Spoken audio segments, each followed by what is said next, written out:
Hello students, मैं doctor Gopal Singh, assistant professor RKG educational college Lucknow. आज हम बात करेंगे एक ऐसे टॉपिक की जो कि आपके बीएड फर्स्ट ईयर के paper technological perspective of education के यूनिट सेकंड का है।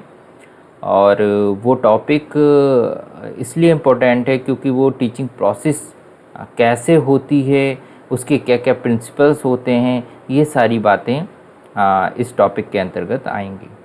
तो इसको हम ध्यान से समझते हैं, इस पे बात करते हैं।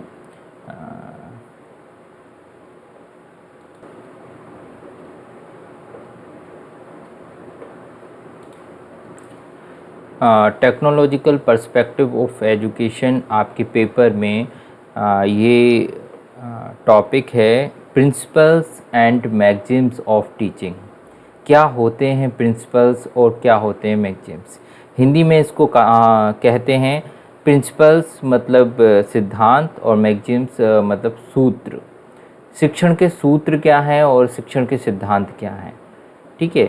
तो सबसे पहले थोड़ा सा हम यहाँ पर एक हल्का सा इंट्रोडक्शन लेते हैं कि हम लोग बात कर चुके हैं टीचिंग क्या है। टीचिंग एक आर्ट है, टीचिंग एक साइंस भी है। अब टीचिंग प्रोसेस में दो चीज़ों की आवश्यकता होती है, दो चीज़ों की ज़रूरत पड़ती है। एक तो नॉलेज की और दूसरी प्रोसेस ऑफ टीचिंग। अब नॉलेज क्या है? नॉलेज का मतलब यहाँ पे कंटेंट से है कि आपके सब्जेक्ट मैटर से है, आप क्या पढ़ाने जा रहे हैं, ठीक है, वो पार्ट आपका नॉलेज के अंतर्गत आ जाता है। दूसरा आता है प्रोसेस ऑफ टीचिंग, कि आप पढ़ाएंगे कैसे, ठीक है। वो क्लासरूम के अंदर की बात है। जब आप क्लासरूम में एंटर कर जाते हैं तब आप उस कंटेंट को, सब्जेक्ट मैटर को कैसे बच्चों तक प्रोवाइड करेंगे, ये प्रोसेस में आ जाता है। तो इस तरीके से दो पार्ट्स में पूरी हमारी जो टीचिंग है वो कंप्लीट होती है।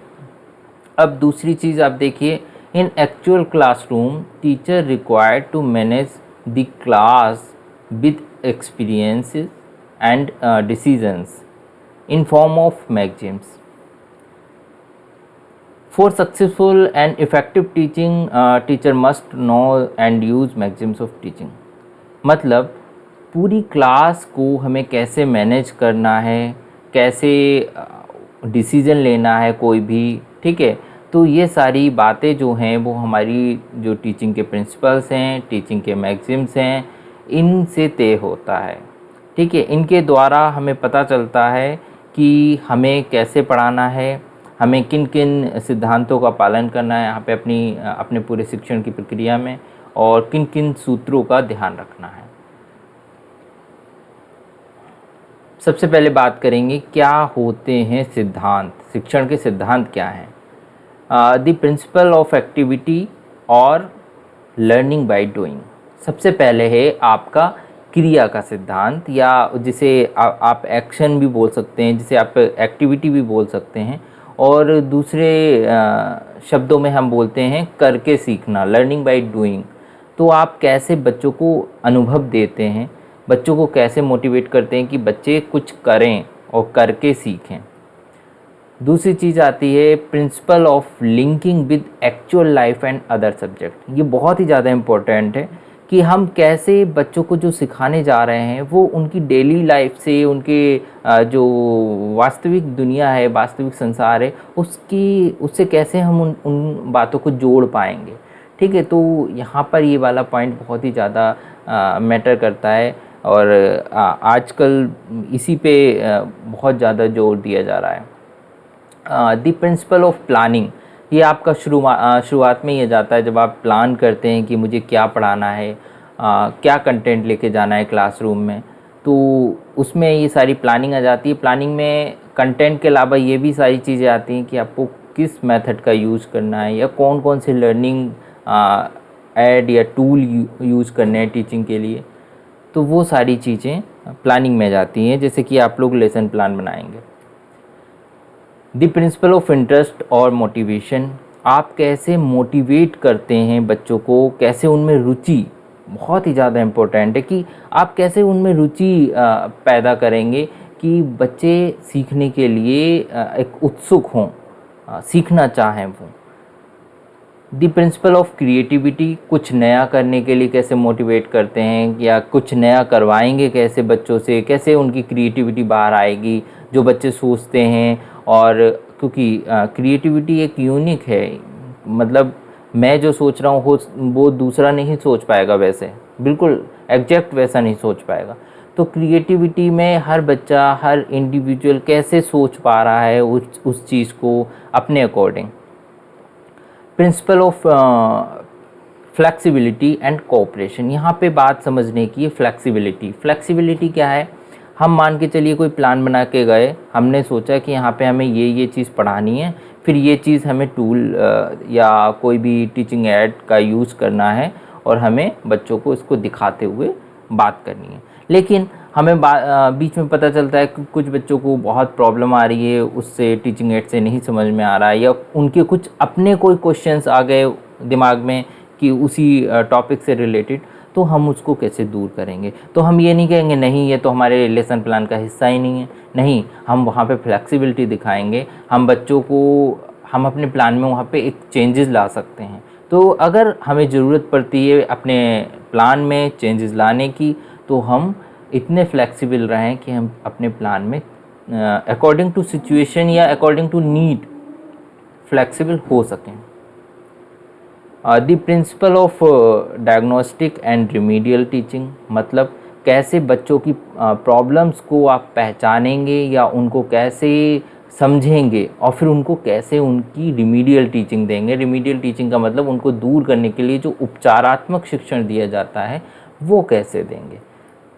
The principle of selection of material, यहाँ पे मटेरियल जो हम ले जाने वाले हैं क्लासरूम में वो कैसे सिलेक्ट करेंगे, वो उसका कैसे चयन करेंगे, वो इस प्रिंसिपल में आता है।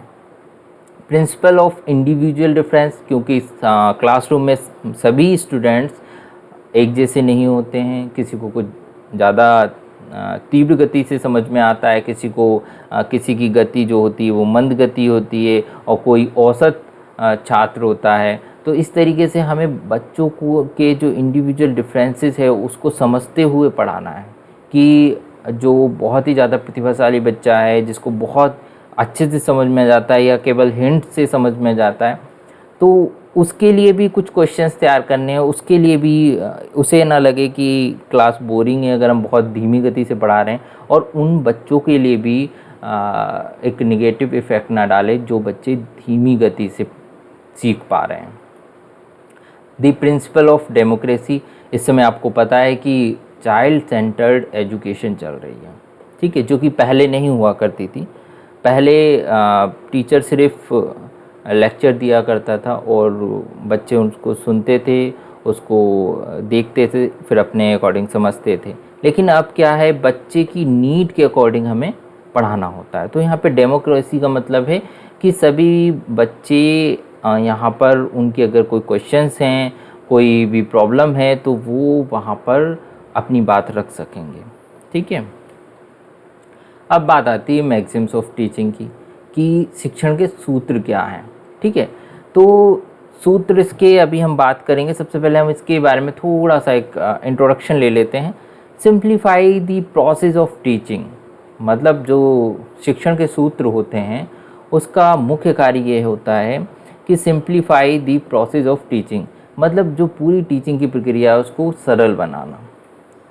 Joyful teaching and learning environment, एक सीखने के लिए एक पूरा वातावरण तैयार करना, एक एनवायरनमेंट बनाना, और एक खेल खेल में बच्चे सीख सकें, एक मतलब कहना चाहिए एंजॉय के साथ सीख सकें।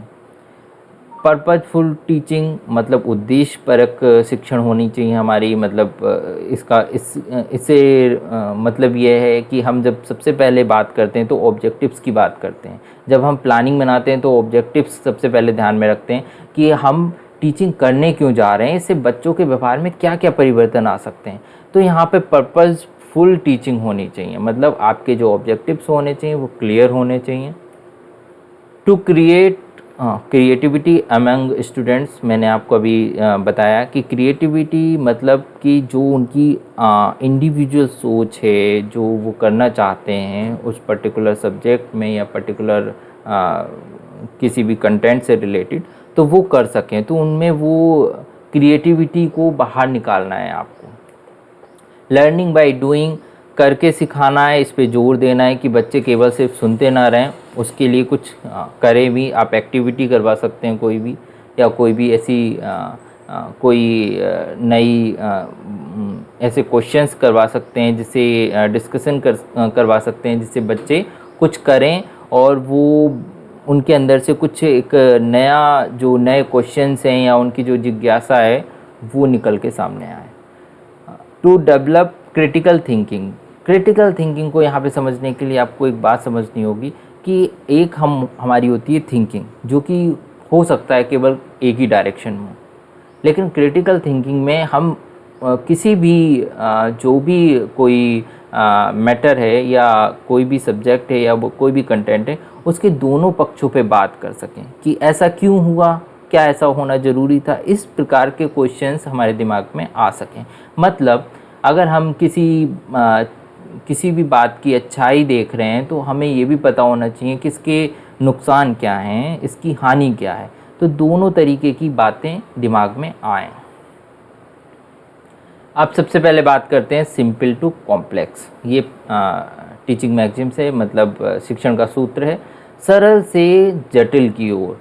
सरल से जटिल की ओर बच्चों को ऐसे पढ़ाना है कि सबसे पहले हमें शुरुआत में सरल कॉन्सेप्ट या कोई सिंपल कॉन्सेप्ट लेना है, फिर उसको उसका कठिनाई स्तर जो है वो बढ़ाते हुए जाना है। आपने देखा भी होगा जब हम बुक्स में पढ़ते हैं, आप स्कूल की बुक्स देखिए, तो आप जब एक्सरसाइज देखेंगे, मैथमेटिक्स को ही देख लीजिए, जब आप एक्सरसाइज देखेंगे कि शुरुआत में जो क्वेश्चंस होते हैं वो बहुत ही ज़्यादा सिंपल होते हैं, फिर उनका डिफ़िकल्टी लेवल धीरे धीरे बढ़ाते हैं और लास्ट में जो क्वेश्चंस होते हैं वो थोड़े ज़्यादा डिफ़िकल्ट होते हैं। और इसको बहुत ही अच्छे से समझ सकते हैं हम मैथमेटिक्स में। आप देखेंगे कि शुरुआत में वो बेसिक वो वाले क्वेश्चंस रखते हैं जो सिर्फ उसमें फार्मूला लगाया आपने और उसका आंसर मिल गया, फिर धीरे धीरे उसका डिफ़िकल्टी लेवल बढ़ाते हैं। नोन टू अननोन की बात करते हैं। नोन टू अननोन में क्या होता है, सबसे पहले हम वो बातें बताते हैं जो स्टूडेंट्स को पता हो। जैसे कि आप अपना लेसन प्लान बनाएंगे तो सबसे पहले आप लिखते हैं प्रीवियस जो नॉलेज के क्वेश्चंस हैं, जो उनको पिछली कक्षा में जो पढ़ चुके हैं बच्चे, वो जो क्वेश्चंस हैं या वो जो उनकी उस लेवल की जो नॉलेज है उससे लिंक करेंगे आप नई नॉलेज की, जो नई क्लास की है, जो जिस क्लास में वो इस समय प्रेजेंट में पढ़ रहे हैं। तो इस तरीके से ज्ञात से अज्ञात की ओर बढ़ना है हमें। दूसरा आता है सीन टू अनसीन, मतलब कि जो दृश्य है आपने उनको, जो बच्चों ने वास्तविक रूप में देख रखा है अपनी आँखों से, वो चीज़ पहले बतानी है, फिर वो बात बतानी है जो उन्होंने नहीं देखी है आज तक। ठीक है, आप इसके लिए एक एग्जाम्पल देखते हैं कि अगर आप खुद सोचिए, हमें यही नहीं पता होगा कि गोल क्या होता है, या फिर कहना चाहिए गोलाकार आकृति कैसी होती है, तब तक हम ये नहीं बता सकते कि पृथ्वी कैसी है। हम कहें पृथ्वी गोल है, लेकिन बच्चों को पता ही नहीं है कि गोल होता क्या है गोल। तो इस तरीके से हमें पहले वो बात बतानी है जो बच्चे ने देख रखी है। ठीक है, फिर वहाँ पर जानी है, क्योंकि हम पृथ्वी को दिखा तो नहीं सकते वास्तविक में, लेकिन हम उसको लिंक कर सकते हैं। तो लिंक करने के लिए ज़रूरी है, जो हम एग्जाम्पल दे रहे हैं या जो बात बता रहे हैं, तो पहले वो बच्चे ने देखी हो एक्चुअल में, तब उससे लिंक कर सकते हैं। अब क्या है, पर्टिकुलर टू जनरल, मतलब विशिष्ट से सामान्य की ओर। विशिष्ट क्या होता है, विशिष्ट ये है कि आपने देखा होगा कि शुरुआत में हम छोटे छोटे एग्जाम्पल्स दें, फिर एग्जाम्पल से फिर जो प्रिंसिपल है उसका या जो भी रूल है उसकी तरफ आएँ। जैसे कि मैथमेटिक्स में हम करते हैं कि बच्चों को छोटे छोटे एग्जाम्पल देते हैं, एग्जाम्पल देने के बाद में फिर हम फॉर्मूले पे आते हैं कि फॉर्मूला ये है या इसका रूल ये है, तो वो जनरल जो बात है, जनरल का यहाँ पे सामान्य का मतलब है जिससे फिर बाकी के सारे न्यूमेरिकल होंगे। मतलब वो जनरल ऐसी बात है जो यूनिवर्सल है, तो उस पर बाद में आएंगे। पहले हम पर्टिकुलर कोई छोटी छोटी बातें बताएंगे, ऐसे एग्जाम्पल्स देंगे कि बच्चा जनरल बात को समझ सके। ठीक है, तो पर्टिकुलर टू जनरल जाना है हमें टीचिंग प्रोसेस में। अगली क्या चीज़ आती है, कॉन्क्रीट टू अब्स्ट्रैक्ट। मतलब क्या है, मूर्त से अमूर्त की ओर, है ना। जो चीज़ हमारे सामने है या जिसकी कहना चाहिए यहाँ पर अस्तित्व है, जिसको हम देख सकते हैं, छू सकते हैं, महसूस कर सकते हैं, उसकी पहले बात की जाए, फिर अब्स्ट्रैक्ट की बाद में बात की जाए। इसको हम ऐसे समझेंगे जैसे कि आपने जब तक हम सड़क पे जा रहे हैं, कहीं किसी रोड पे जा रहे हैं और हमें सोसाइटी से रिलेटेड बहुत सारी परेशानियां दिख रही हैं कि लोग सड़क के नियमों का पालन नहीं करते हैं। तो उसके लिए ज़रूरी है कि पहले आपको ये पता होना चाहिए कि रोड पे सड़क परिवहन के नियम क्या हैं। नियम क्या है कि हमें बाएं हाथ पे चलना है या दाएं हाथ पे चलना है, हमें क्या क्या वाहन होते हैं। ये छोटी छोटी चीज़ें जब तक बच्चों को नहीं पता होंगी तब तक हम सड़क के बारे में अपने विचार या परिवहन के बारे में अपने विचार कैसे रख सकते हैं। तो अब्स्ट्रैक्ट का मतलब यहाँ पे विचारों से है कि आप अपने विचार जब देने लगेंगे तो वो विचार जो हैं वो अब्स्ट्रैक्ट हैं, और कॉन्क्रीट जो है जो आप जिनके बेसिस पर वो विचार दे रहे हैं।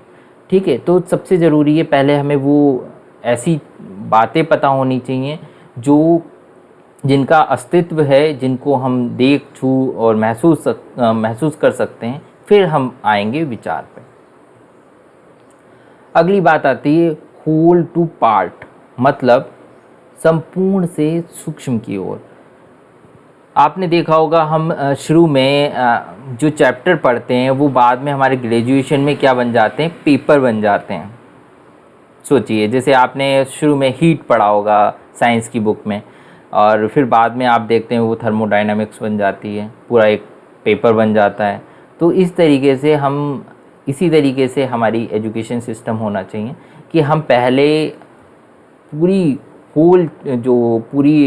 संपूर्ण एक तरीके से जो सब्जेक्ट मैटर है उसको देखें, फिर उसके बाद में सूक्ष्म चीज़ों पे जाएं। जैसे कि एक और एग्जांपल लेते हैं, जैसे सबसे पहले हम बताएंगे बच्चों को वृक्ष क्या होता है या पेड़ क्या होता है, प्लांट क्या होता है। ठीक है, फिर हम उसके पार्ट्स पे जाएंगे कि ये लीफ है, ये रूट है उसकी। तो इस तरीके से उसके पार्ट्स पे बाद में बात करेंगे। पहले उसको एक पूरी जो हमें कहना चाहिए दिख रहा है, जिसको हम एक किसी पर्टिकुलर नाम से आसानी से जान सकते हैं, वो बताने की कोशिश करेंगे।